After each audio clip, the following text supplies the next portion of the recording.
এখানে আছে ছোটদের প্রচুর রাইডস, নাগরদোলা, মিনি চিড়িয়াখানা, বোটিং, দোলনা, কিডস রাইডস, হাতি, মিশরের পিরামিড, লন্ডনের গির্জা, দুর্গা ঠাকুর মন্দির, ঘোষবাড়ির বিল্ডিং, গরিবের হাট শপিং মল। এছাড়াও বাচ্চাদের ও বড়দের বিনোদনের প্রচুর সম্ভার, পিকনিক স্পট। হ্যালো বন্ধুরা, কেমন আছো? আশা করি ভালো আছো। ইতিমধ্যে ভিডিওর ইন্ট্রো দেখে তোমরা বুঝে গেছো আজ আমি বসিরহাটের ফেমাস ঘোষবাড়ি ঘুরতে যাব বলে বেরিয়েছি। এখানে এত কিছু আছে যে একদিনে কিন্তু শেষ করা যাবে না। চলো তাহলে যাওয়া যাক, আর যেতে যেতে কথা বলি। তো আমরা বনগাঁ থেকে লোকাল ট্রেনে চেপে বসলাম, সাথে মিলি আর কুট্টুস আছে, ওদেরকে নিয়ে আমি বেরিয়ে গেছি। ট্রেন ইতিমধ্যে বনগাঁ ছেড়ে বেরিয়ে যাচ্ছে। তো আমরা বারাসাত নামবো। বারাসাত থেকে আমাদেরকে ট্রেন চেঞ্জ করে আবার যেতে হবে হাসনাবাদ লোকাল ধরে।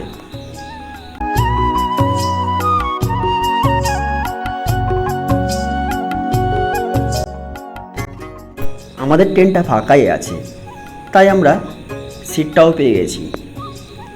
বনগাঁ লোকাল কিন্তু অনেক ভিড় হয়, কিন্তু সিট ফাঁকা থাকায় আমাদের কোনো অসুবিধা হয়নি। চলো, এখন আমরা হাসনাবাদ লোকালে উঠে গেছি, আর ট্রেন বারাসাত থেকে কিন্তু ছাড়লো। তো চলো তোমাদের সাথে আমাদের গন্তব্যে দেখা হবে বসিরহাট। তারা 2 স্টেশন পরেই কিন্তু আমাদের গন্তব্যস্থল, আর হাসনাবাদের ঠিক 2 স্টেশন আগে, যে স্টেশনটার নাম হচ্ছে মধ্যমপুর। স্টেশনটি একটি ছোট্ট অনামী স্টেশন, কিন্তু আজ আমাদের ভ্রমণ সঙ্গী এই স্টেশনটা, যার 1 নম্বর প্ল্যাটফর্ম দিয়ে বাইরে বেরিয়ে টিকিট কাউন্টারের সামনে থেকে টোটো স্ট্যান্ড আছে, সেই টোটো স্ট্যান্ডে আমরা যাব এবং ওখান থেকে মাত্র 15 টাকার বিনিময়ে আমরা টোটো চেপে পৌঁছে যাব আজকের জনপ্রিয় বসিরহাটের ফেমাস ঘোষবাড়ি।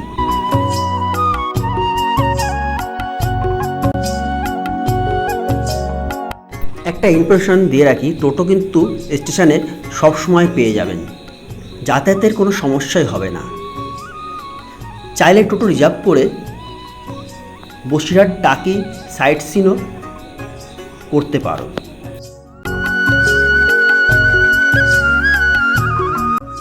দেখো বন্ধুরা, আমরা এখন চলেছি সবুজ প্রকৃতির ভিতরে এক কালো পিচের রাস্তা ধরে, গ্রাম্য ভিউ দেখতে দেখতে।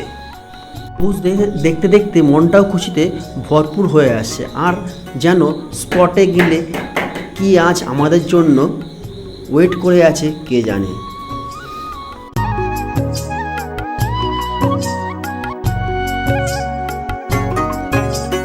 আমরা এতক্ষণ টাকির মেন রোড ধরে আসছিলাম, আর দেখো আমরা কিন্তু স্পটের কাছে চলে এসেছি। এই যে আমাদের গন্তব্যস্থল ঘোষবাড়ি, ডান দিকেই আমরা ঢুকে গেলাম। এই যে বাউন্ডারি শুরু হলো ঘোষবাড়ি, আর এখানেই টোটো আমাদেরকে নামিয়ে দেবে। তো বন্ধুরা, ফাইনালি চলে এসেছি ঘোষবাড়ি। এখানে এন্ট্রি করতে কোনো রকম পয়সা লাগে না, সুতরাং কথা না বাড়িয়ে চলো ঢুকে পড়ি ঘোষবাড়ির ভেতর বাউন্ডারিতে। আর সামনেই দেখতে পেলাম বড় একটা সাদা অট্টালিকা, এটাই হলো ঘোষবাড়ি, পরিবারের থাকার ঘর। তার সামনে একটা ছোট্ট জলাশয়, যাতে রঙিন রঙিন মাছ দেখতে পেলাম।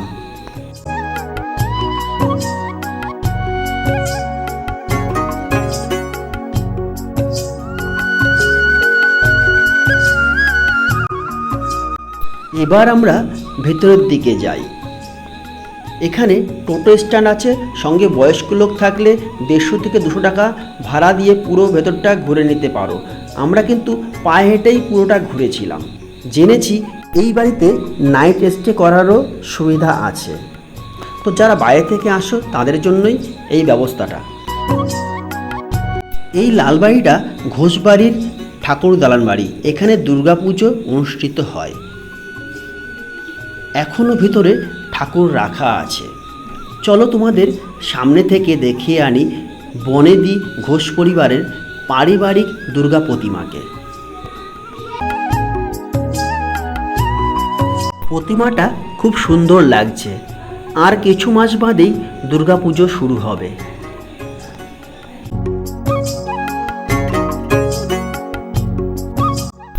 তো চলো এবার ভিতর দিকে প্রবেশ করা যাক। এটি একটি পার্মানেন্ট মঞ্চ, আর পুজোর সময় নানা ধরনের কালচারাল অনুষ্ঠান কিন্তু হয়ে থাকে এই মঞ্চে। আর বাঁদিকে ঘোষবাড়ির অন্নভাণ্ডার, বা এখানে কিন্তু গরিব মানুষদেরকে ঘোষবাড়ির পক্ষ থেকে অন্নদান করা হয়। তো এই সমস্ত ব্যাপারগুলো কিন্তু ঘোষেরা করে থাকেন। তো তোমরা যারা ঘুরতে এসছো তোমরা কিন্তু সবটাই ঘুরে দেখতে পারো। আর এই পুকুরটির সৌন্দর্য খুব সুন্দর একটা ভিউ গড়ে তুলেছে। ডান দিকের পথ ধরে আমরা এগিয়ে যাব। আর এই রাস্তাটাতে এগিয়ে গেলে কিন্তু তোমরা সমস্ত রকম রাইডসগুলো দেখতে পাবে। আর এখানে দেখো পথ নির্দেশ করে দেওয়া আছে, কোথায় কি আছে সবটাই তোমরা একবার পড়ে নেবে, তাহলে বুঝে যাবে ঘোষবাড়িতে কি কি আছে আর কোথায় কি আছে। সামনেই ঘোষবাড়ির অফিস ঘর। আর এই লাল দালানটা এটা কিন্তু ঘোষেদের পুরাতন বিল্ডিং, যে গৃহ তৈরি হয়েছিল ফার্স্ট, সেই গৃহটাই কিন্তু এটা। আর এই সাদা রঙের নতুন গেস্ট রুম তৈরি করা হচ্ছে। এখানে কিন্তু মানুষদেরকে থাকবার জায়গা ব্যবস্থা করা হবে। আর তাছাড়াও রয়েছে মেডিসিন হল, ডক্টরের সুব্যবস্থা, দুস্থদের ফ্রি, ডাক্তার নিয়মিত বসেন এখানে, বিবাহ রেজিস্ট্রি, আইনি পরামর্শ, আর ওপরতলা জিমও রয়েছে। তোমরা বাইরে থেকে আসলে এখানে কিন্তু প্র্যাকটিস করতে পারবে বিনা পয়সায়।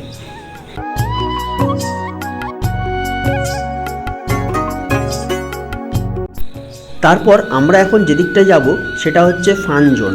এখানে কিন্তু সমস্ত রকম এনজয়মেন্ট জিনিসগুলো রাখা আছে, ছোট থেকে বড় সকলের জন্য।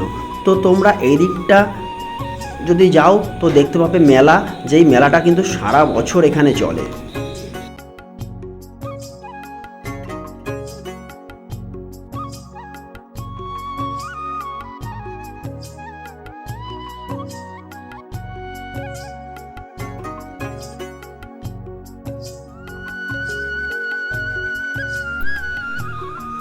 একটা কথা বলে রাখি, এখানে কিন্তু পর্যাপ্ত টয়লেটের ব্যবস্থা রাখা আছে। এখন আমরা প্রবেশ করেছি মেলা গ্রাউন্ডে। এখানে কিন্তু সন্ধ্যের দিকে কিন্তু মেলা বসে, অনেক মানুষ আসেন, হৈ হুল্লোড় করেন, সবাই এনজয় করেন। তো শুধু এই জায়গাটা না, চারিদিকে এই ভেতরটায় চারিদিকেই কিন্তু মেলা প্রাঙ্গণ। আর দেখো কি সুন্দর একটা গোল একটা হোটেল বা রেস্টুরেন্ট করা আছে, যেখানে ক্যাফে কফি টফি খাওয়ার জন্য সুব্যবস্থা রাখা আছে। এবার আমরা যাব ডান দিকের রাস্তা ধরে, আর এই বাঁ দিকের রাস্তাটা আমরা পরে যাব, কারণ কি ডান দিকে রয়েছে মেন হাইওয়ে, আর বাঁ দিকে চলে মেলা। মেলা দেখতে দেখতে আমরা চলে যাব হাইওয়ে ধরে।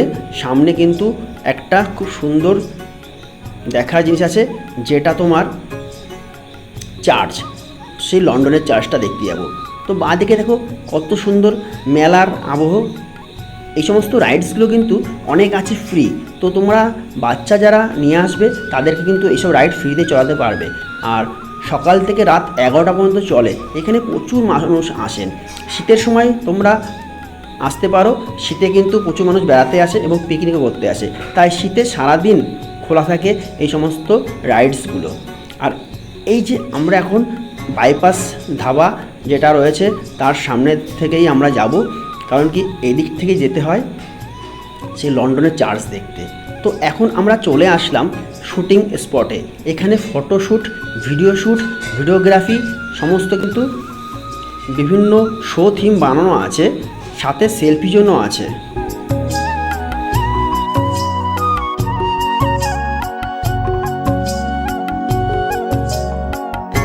এখন আমরা চলে এসেছি বাইপাস ধাবার কাছে। আর এই বাইপাস ধাবাটা পার করলে কিন্তু আমাদের শুটিং জোনের আরেকটা সাইড পড়বে, যেখানে সবাই শুটিং টুটিং করে। তো সেই শুটিং জোনটা পার করলে কিন্তু আমরা চলে আসব লন্ডনের চার্চ। তো সেই লন্ডনের চার্চে যাব, তোমরা দেখতে থাকো ভিডিওটা। আশা করি তোমাদের এতক্ষণ ভালো লেগেছে, আর লাস্ট পর্যন্ত দেখো, তোমাদের ভিডিওটা আরও ভালো লাগবে।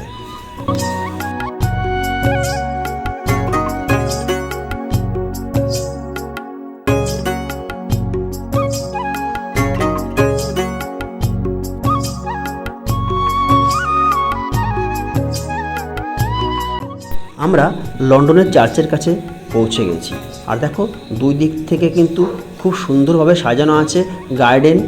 আর শীতকালে আসলে কিন্তু তোমরা এখানে সূর্যমুখী ফুলের চার্চ দেখতে পারবে, তখন এর শোভা কিন্তু আরও বেড়ে যাবে। তো এই সাদা শুভ্র চার্চটা দেখে কিন্তু মনটা ভরে ওঠে উপাসনায়। তো চলো আমরা ধীরে ধীরে চার্চের সামনে প্রবেশ করব এবং ভেতরটাও তোমাদেরকে ঘুরে দেখাবো।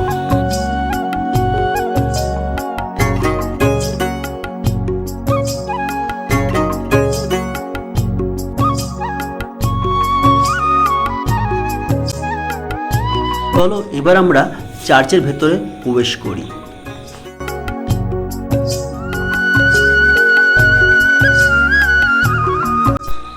ভেতরে খুব সুন্দর একটা যিশু মূর্তি আছে, সাথে অনেক স্ট্যাচু সজ্জিত। কাজ খুব সুন্দর ফুটিয়ে তুলেছে, মনে হচ্ছে আরও কাজ বাকি। সম্পূর্ণ কাজ শেষে এক অপরূপ সাজে সজ্জিত হবে এই চার্চটি।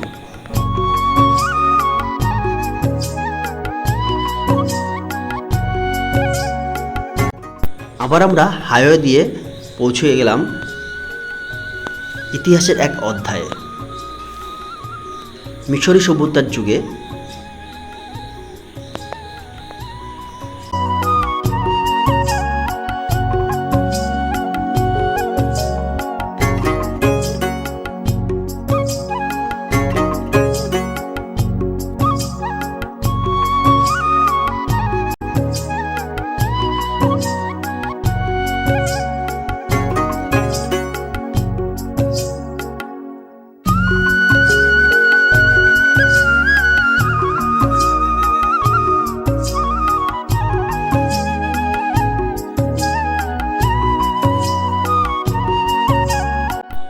এটাই হলো প্রবেশপথ।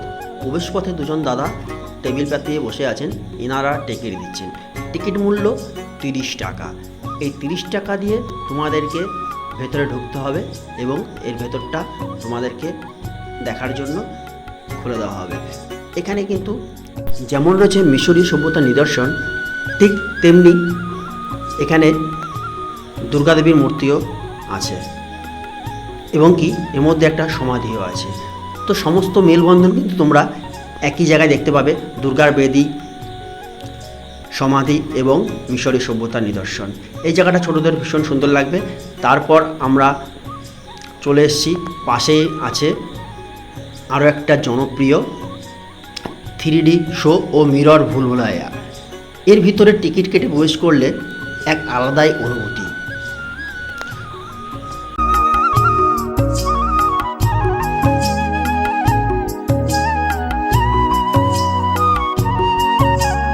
এবার আমরা অন্য একটি ভুবনে প্রবেশ করছি। এটা শীতকালীন পিকনিক স্পট। বাচ্চাদের খেলা করার অনেক রাইডস আছে এখানে, যেগুলো চড়ে সারাদিনও শেষ করতে পারবে না বাচ্চারা। অসংখ্য রাইড এখানে ডান দিকে বাম দিকে রয়েছে।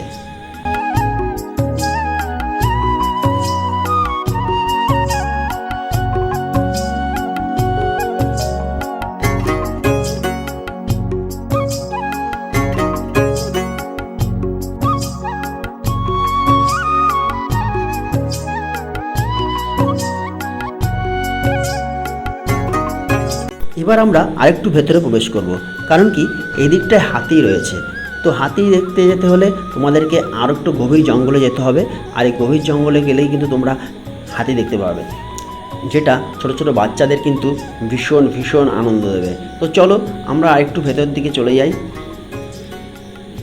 আরেকটু ভেতর দিকে আসবে, এরকম ছোট ছোট দেখবে প্রচুর গাছের চারা লাগানো আছে, আর এই চারাগুলো কিন্তু টবের মধ্যে আছে। আর এই টব বাগানের মধ্যে কিন্তু তোমরা দেখবে হাতির দল ঝাঁকে ঝাঁকে ছুটে চলছে। আর এগুলো কিন্তু বাচ্চারা দেখে ভীষণ মজা পাবে। বাচ্চাদের যেমন ছোটো ছোটো রাইডস এখানে আছে তাদের এনজয় করার জন্য, এবং বড়োদেরও কিন্তু অনেক রাইডস আছে এনজয় করার জন্য। তো তোমরা যারা এখনও আসোনি তারা কিন্তু চলে আসছো, দেখবে ভীষণ মজা পাবে।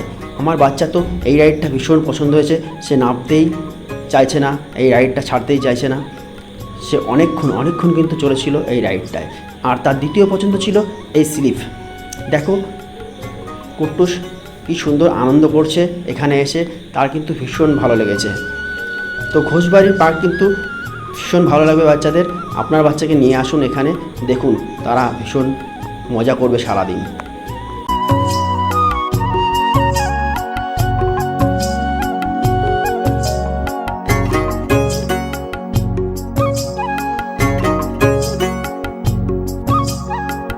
এবার আমরা এই রাস্তাটা দিয়ে ফিরবো, একটু একটু করে বাইরের দিকে বেরোবো, কারণ আমরা অনেকটা ভেতরে ঢুকে গেছিলাম। আর এই রাস্তাটায় কিন্তু পড়বে অ্যাকোরিয়াম। প্রচুর অ্যাকোরিয়াম কিন্তু সারি সারিভাবে এখানে সাজানো আছে, আর প্রত্যেকটা অ্যাকোরিয়ামের মধ্যে কিন্তু মাছ আছে, সব জ্যান্ত মাছ। তোমরা যারা মাছ দেখতে ভালোবাসো তারা কিন্তু এখানে এই বাগানটায় আসবে, কারণ এটা কিন্তু অ্যাকোরিয়াম গার্ডেন বলে বিখ্যাত। এইদিকে কিন্তু অনেক আছে অ্যাকোরিয়াম, তো তোমরা দেখতে দেখতে চলে আসো। দেখো এদিকে কটেজ আছে, এই কটেজগুলোতে কিন্তু রাত্রি যাপনের জন্য দেওয়া হয়। তো যারা বাইরে থেকে আসে তাদের জন্য কিন্তু অ্যালাউ, এবং পিকনিকের সময় কিন্তু এগুলো দিয়ে দেওয়া হয়, কারণ কি এখানে সবাই পিকনিক স্পট, তো সবাই পিকনিক করে এখানে, যার জন্য তাদেরকে এই রুমগুলো ভাড়া দিতে হয়। আর এই দিকটা দেখতে পাচ্ছ বোটিং স্পট, অসংখ্য বোট কিন্তু এখানে আছে। তোমরা যারা বোটিং করতে চাও তারা কিন্তু এখানে এসে বোটিংও করতে পারো। তো দেখো অনেক লম্বা এই পুকুরটা, যার মধ্যে বোটিং তোমরা করতে পারবে। এখানটায় কিন্তু একের পর এক এনজয় করার রাইডসগুলো আছে, তোমরা কিন্তু করতেই পারো রাইডস, কোনো অসুবিধা নেই। তারপর এবার আমরা যাব চিড়িয়াখানা দেখতে। তো এখানে একটা ছোট্ট চিড়িয়াখানাও রয়েছে, সেই চিড়িয়াখানাটা চলো একবার দেখে আসি কী কী পশু পাখি আছে।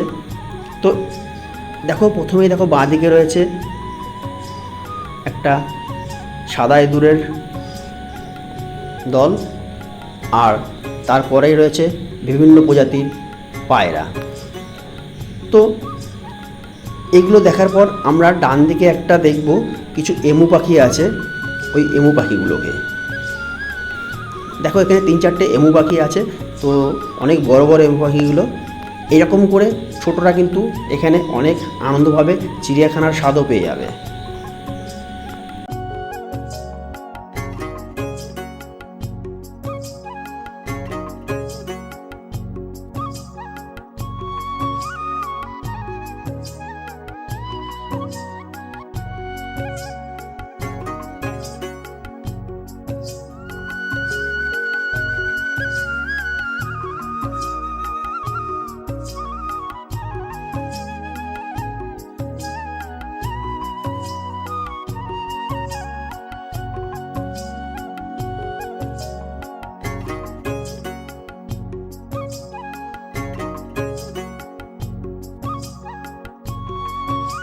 এটা হচ্ছে ঘোষবাড়ির শপিং মল। এখানে অনেক কম দামে কিন্তু তোমরা শপিং করতে পারবে। গরিব মানুষের জন্য এখানে একটা শপিং মল খুলেছেন ঘোষবাড়ির পক্ষ থেকে। তো এলাকার মানুষ এখান থেকে কেনাকাটা করতে আসেন, এবং তোমরাও চাইলে তোমরাও এখান থেকে কেনাকাটা করতে পারবে। অনেক কম পয়সায় কিন্তু তোমরা পেয়ে যাবে, সমস্ত কিছু কিন্তু এখানে পাওয়া যায়। চলো এবার ধীরে ধীরে আমরা বেরিয়ে যাই, কারণ কি আমরা সারাদিন প্রায় এখানে কাটিয়েছি, এবার আমাদের বাড়ি ফেরার পালা। কেমন লাগলো ভিডিওটা অবশ্যই কমেন্টে লিখে জানাবেন। ধন্যবাদ সবাইকে, ভালো থাকবেন।